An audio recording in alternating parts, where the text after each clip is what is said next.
Bien amigos, continuamos con más información y esto es realmente importante. ¿Qué está pasando a nivel salud en el Ecuador? Y justamente tenemos a César Ruiz Aguilera, especialista en epidemiología y control de infecciones. Buenos días.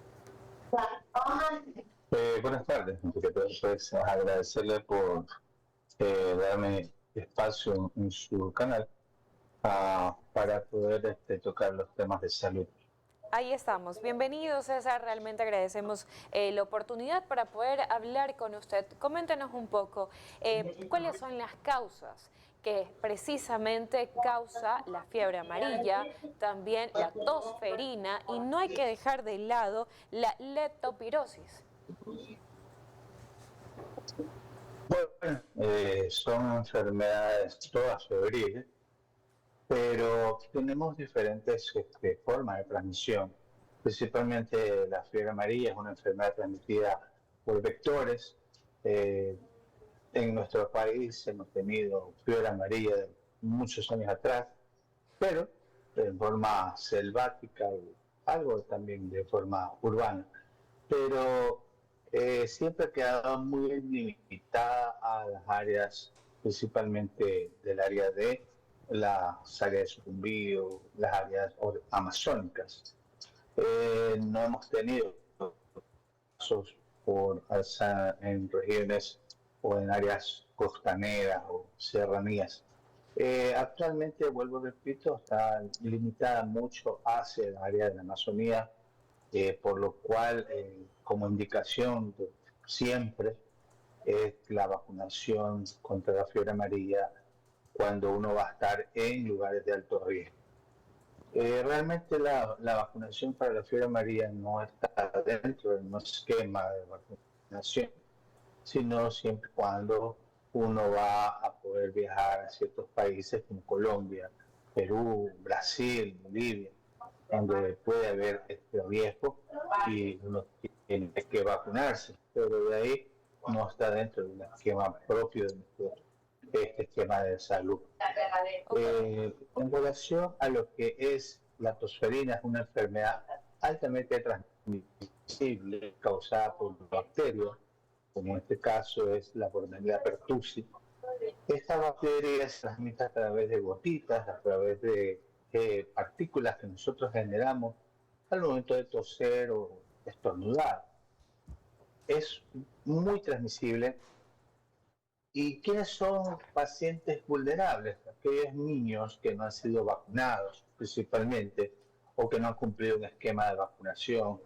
Y a veces se puede dar, a veces por la culpa propia de los propios padres, ya que muchos de los niños, el esquema normalmente 2, 4, 6, 18 y luego 5 años, pero hay padres que para vacunar antes de obligatorio.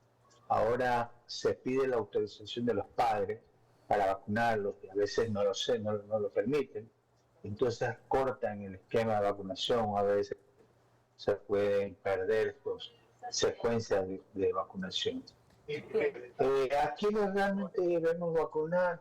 A los niños. ¿Ah? Definitivamente, Y César, pero aquellas personas justamente, que... sí, César, justamente en el esquema de vacunación de los niños consta una vacuna que es de difteria, tifoidea y también de tosferina. Ahora, si esta vacuna se supone que ya los cubre y usted indica que de pronto justamente los niños afectados por tosferina son aquellos que no se han vacunado, ¿esto no es algo obligatorio? ¿No es algo que debe darse sí o sí en los niños? O quizás por la reciente pandemia del 2020, quizás hubo un desfase dentro del el sistema de salud de esa época y por ende estamos viendo ahora pues estos resultados. Sí, no, definitivamente. La pandemia causó que, ya que muchas multinacionales se encargaron de investigar más vacunas para el COVID, abandonaron la producción de vacunas de otros tipos de enfermedades, que es la que realmente estamos teniendo secuelas actualmente. Pero, vuelvo, repito, antiguamente los esquemas de vacunación eran obligatorios y no había opción de decir, si estoy de acuerdo o no estoy de acuerdo. Y también con estas nuevas oleadas de grupos antivacunas que también están causando a veces perjuicios para cumplir con esquemas que ya están predestinadas principalmente para los niños en periodo de crecimiento. Ahora bien, usted me mencionaba Ajá, el nombre Bordetella, ¿verdad? Que es el nombre del Bordetella virus. pertussis, Sí, ese es el nombre del virus de la toferina, ¿verdad? de la bacteria, de la De bacteria. la bacteria como tal. Es Ahora, una bacteria. ok, ahora, como tal, tomemos en cuenta este virus. Y disculpe la comparación, pero justamente hablando de bordetela, las mascotitas son vacunadas contra la bordetela, que viene a ser como que la gripe de perrera. Ahora, si estamos hablando de que hay una similitud de nombres entre virus o entre bacterias, esto quiere decir que de pronto puede haber el peligro de que esta enfermedad sea transmisible entre mascotas y humanos.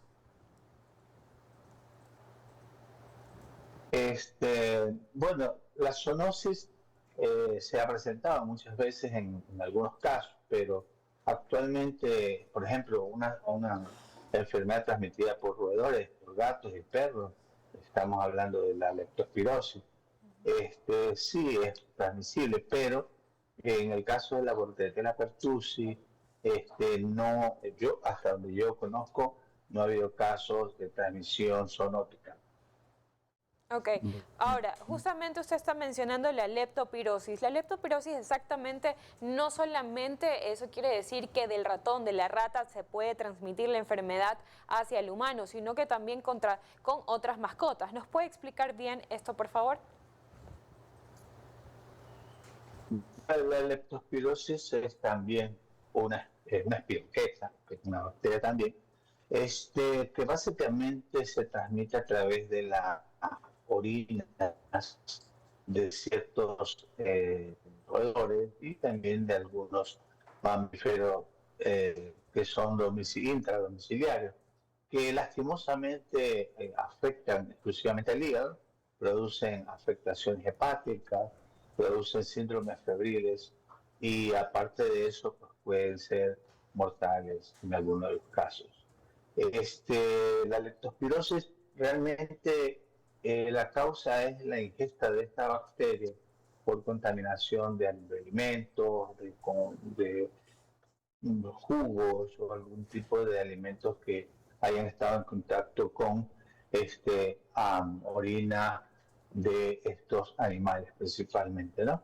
Ahora, recordemos también los Podemos hablar de... videos, sí, Ah, recordemos también los videos que se viralizaron de las personas cuando habían estas inundaciones y se bañaban justamente en toda esta agua acumulada. Quizás las personas que viven en estos lugares donde se inundaron son más propensas a tener esta enfermedad, a contraer esta enfermedad, o también las personas que no necesariamente las casas se les inundó.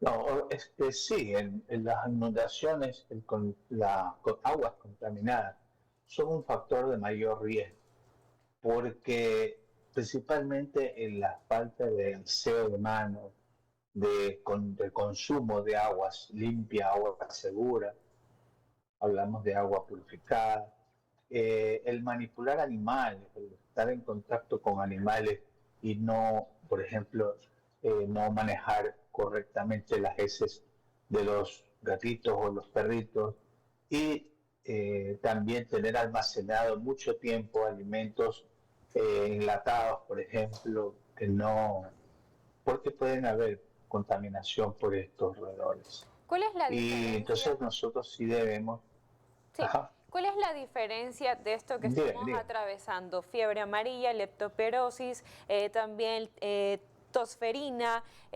¿Cuál es la diferencia de estas enfermedades que se están presentando ahora con lo que vivimos en el 2020, con el COVID?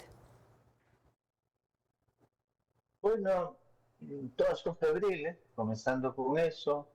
Eh, ¿Quiénes son en el caso de la tosferina, la forma de transmisión es exclusivamente respiratoria, también el contacto con las manos, en el caso de la leptospirosis también, pero en el caso de la fiebre amarilla, básicamente es una enfermedad febril de tipo por transmisión de vectores por picadura.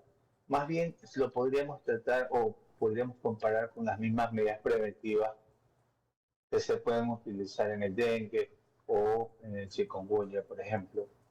Medidas Si preventivas. nosotros Sí, cuidamos ¿cuáles son de no esas estar medidas expuesto a preventivas? ciertos áreas. ¿Cuáles son esas medidas preventivas? Este, no la escucho. Sí, ¿cuáles son esas medidas preventivas Bueno, para... las medidas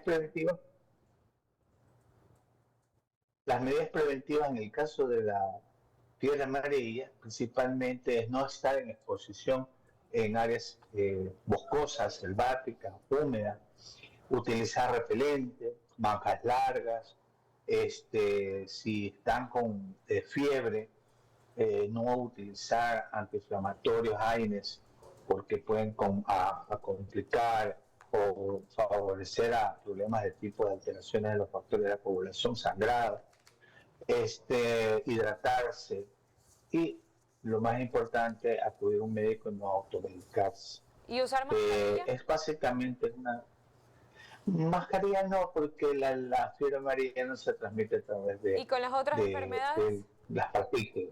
O las otras enfermedades, tal vez solamente con la tosferina, porque, pero en la tosferina, como en la leptospirosis, sí, la higiene de manos es importantísimo, ¿no? Perfecto. Que En todo se caso, a pueden cuidarse. transmitir el programa. Bien, en todo caso, a cuidarse, a escuchar las recomendaciones. Agradecemos a César Ruiz Aguilera, especialista en epidemiología y control de infecciones, por sus palabras y también por esas recomendaciones. Así es, amigos. Recuerden, por favor, cuáles son nuestras redes sociales para que usted nos siga, se mantenga informado y también los extractos de estas entrevistas tan importantes que tenemos y recomendaciones, usted las puede encontrar ahí justamente en nuestras redes sociales. Nos damos un corte y ya venimos con más.